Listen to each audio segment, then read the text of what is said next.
Bismillahirrahmanirrahim.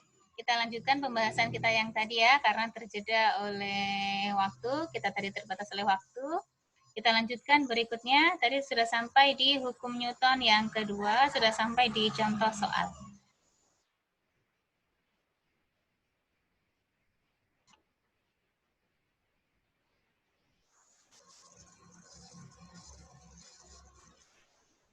Ini kan yang tadi, contoh hukum Newton yang kedua, di contoh soal. Oke.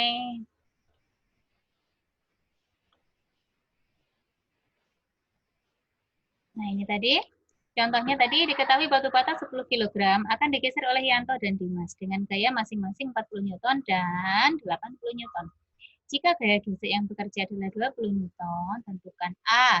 Apakah batu bata tersebut berpindah tempat atau tetap berada di posisi awal, tidak bergerak? B. Berapakah percepatannya? Nah, di sini kita akan hitung dulu untuk menjawab soal yang bagian A, apakah batu tersebut berpindah tempat atau tetap di posisi awal? Maka kita hitung resultan gayanya atau jumlah gayanya. Kita lihat ada dua gaya yang arahnya ke kanan, yaitu 40 Newton dan 80 Newton. Ada satu gaya lagi, tapi arahnya berlawanan, dia ke kiri, yaitu 20 Newton. Kalau kita hitung, jumlah yang ke kanan adalah 80 ditambah 40, 120 Newton. Yang ke kiri 20 Newton. Maka resultannya adalah 120 dikurangi dengan 20. Ya, 40 tambah 80, 120 dikurangi 20. Hasilnya adalah 100 Newton. Ke arah mana? Karena yang lebih besar ke kanan, maka dia arahnya ke kanan. Perhatikan, sigma F dia tidak sama dengan 0. Tapi sigma F-nya adalah 100 Newton. Karena sigma F tidak sama dengan 0, maka batu bata tersebut bergeser atau berpindah tempat. Ya. Kemudian yang B, berapakah percepatannya? Karena batu bata ini bergerak, berapakah percepatannya? Maka ini dihitung menggunakan hukum Newton yang kedua, bahwa sigma F sama dengan M kali A. Sigma F-nya berapa tadi? 100 Newton. M, massa dari batu bata, 10 kg. A, percepatan yang dicari, maka akhirnya 100 dibagi 10 sama dengan A. A sama dengan 10. A sama dengan 10 meter per sekon pangkat 2. Jadi percepatan dari batu bata yang tadi geraknya adalah 10 meter per sekon pangkat 2. Ya, jadi bendanya bergerak. Nah, sigma F-nya tidak sama dengan 0. Percepatannya 10 meter per sekon pangkat 2. Lanjut.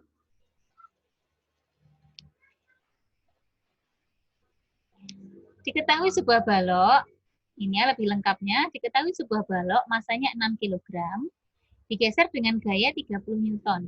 Digesernya ke arah kanan. Jika lantai licin, maka tentukan percepatan dari balok tersebut.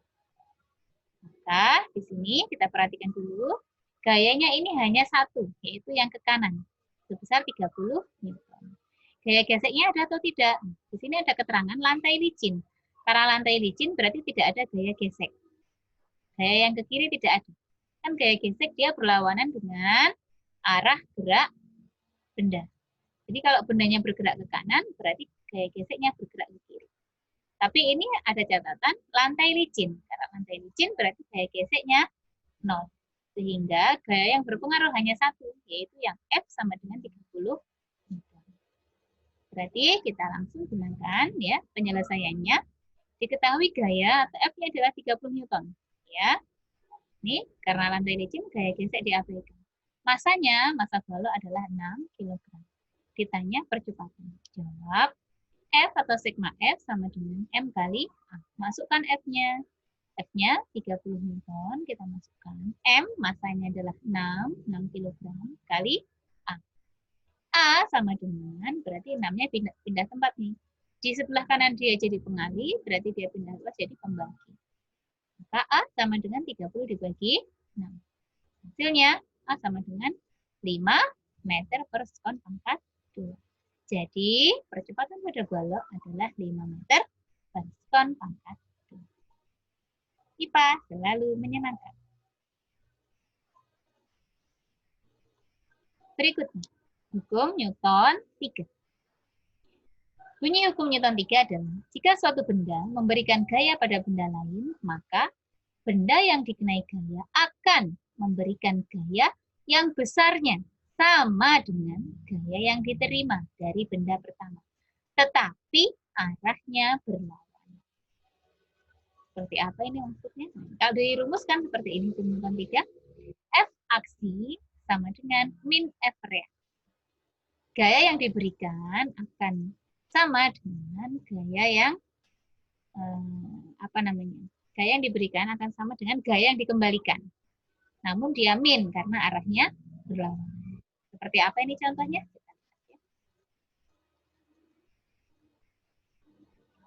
Contoh penerapan hukum Newton 3. Duduk di atas kursi, berat badan tubuh mendorong kursi ke bawah. Sementara kursinya itu menahan atau mendorong badan kita ke. Kalau kursi tidak mampu menahan, maka kita akan jatuh ke bawah. Ya, kursinya roboh. Ya, karena kita bisa duduk di atas kursi dengan tenang dan nyaman. Karena kita mendorong kursi ke bawah dan kursi mampu menahan kita, mendorong badan kita ke atas. Berikutnya, jika seseorang memakai sepatu roda dan mendorong dinding, maka dinding akan mendorong kembali orang tersebut yang bermain sepatu roda, mendorongnya sebesar sama dengan gaya yang akan kamu keluarkan, tetapi arahnya berlawanan. Sehingga orang tersebut menjauhi dinding. Jadi kalau kalian bermain sepatu roda, kemudian kalian bergerak mendorong ke arah dinding dengan menggunakan sepatu rodanya ini maksudnya, maka nanti dinding juga akan mengembalikan atau memberikan gaya yang sebaliknya sehingga kamu nanti akan bergerak menjauhi dinding. Ya, akan menjauhi dinding. Seberapa jauh? Ya berarti ya sebesar kamu sebesar kamu mendorong dinding tadi, sebesar kakimu yang menggunakan sepatu roda mendorong dinding. Sebesar itu pula kamu nanti akan dikembalikan atau kamu bergerak menjauh dari dinding. Kalau semakin kuat, maka kamu terpantulnya juga semakin jauh. Ya. Contoh yang lain lagi dari hukum Newton 3. Ini ada roket. Di dalam roket ini ada bahan bakar. Ketika bahan bakarnya ini digunakan, maka dia akan menghasilkan gas. Nah, roket akan mendorong gas tersebut keluar, ya. Karena kalau bahan bakar dibakar, dia nanti gasnya banyak. Nah, karena semakin banyak, maka dia akan didorong keluar. Nah, karena roketnya mendorong gas keluar, maka gas yang di dalam ini yang dihasilkan dari bahan bakar, dia juga akan mendorong roket kembali. Mendorong kemana? Karena dia gasnya didorong ke luar, maka roketnya akan mendorong ke atas sehingga roketnya bisa meluncur. Ya, gas yang didorong keluar itu disebut dengan F aksi. Reaksinya, maka gas mendorong roket ke atas. Jadi min F reaksi.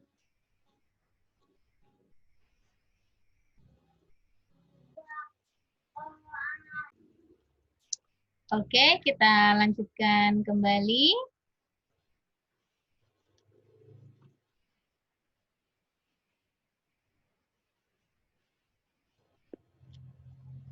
Ini tadi kita sudah sampai di roket. Kemudian berikutnya, nah kita ingat kembali ya, kita ingat lagi apa yang kita pelajari tadi. Nih hukum Newton ada 3, hukum Newton 1, hukum Newton 2, dan hukum Newton 3. Ya, hukum Newton 1 sigma F sama dengan 0. Ini untuk benda-benda yang diam. Hukum Newton 2, sigma F sama dengan M kali A. Ini untuk benda yang bergerak atau sudah berpindah tempat. Kemudian diketahui tadi F itu adalah gaya, M itu adalah massa, dan A itu adalah percepatan. Ya. Kemudian hukum Newton yang ketiga, F aksi sama dengan min F reaksi. Gayanya ini aksi dan reaksi sama, namun dia ada tanda min, artinya dia berlawanan. Ya. Itu terkait dengan hukum Newton 1, Newton 2, dan Newton 3. Sampai di sini materi kita kali ini. Semoga apa yang kita pelajari tadi bermanfaat untuk kita semua. Ya, kurang lebihnya sebentar ya. Oke, kurang lebihnya Ustazah mohon maaf. Sampai bertemu lagi di pembelajaran IPA berikutnya.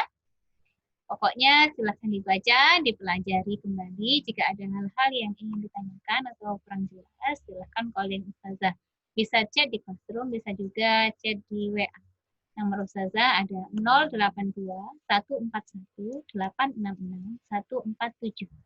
Ya. Terus semangat, jangan pernah berpikir bahwa ini sulit meskipun berkaitan dengan hitungan. Karena kalau kita sudah berpikir sulit, maka sulitlah yang akan kita dapat. Namun jikalau kita tanamkan dalam mindset kita, ini gampang, insya Allah akan menjadi gampang. Karena apa yang kita mindsetkan ke otak kita, itu yang merupakan perintah untuk otak kita. Kalau kita memerintahkan atau kita berkata bahwa ini sulit, artinya kita memerintahkan kepada otak kita bahwa ini sulit sehingga sukar untuk dikerjakan. Sehingga kita mau mengerjakan, mau cari penyelesaiannya, malas. Sudah susah ini susah. Tak usahlah dicari. Tapi kalau kita tanamkan dalam diri kita, dalam mindset kita, ini gampang, seberapapun sulitnya, insya Allah akan bisa diatasi. Akan ada jalan keluar.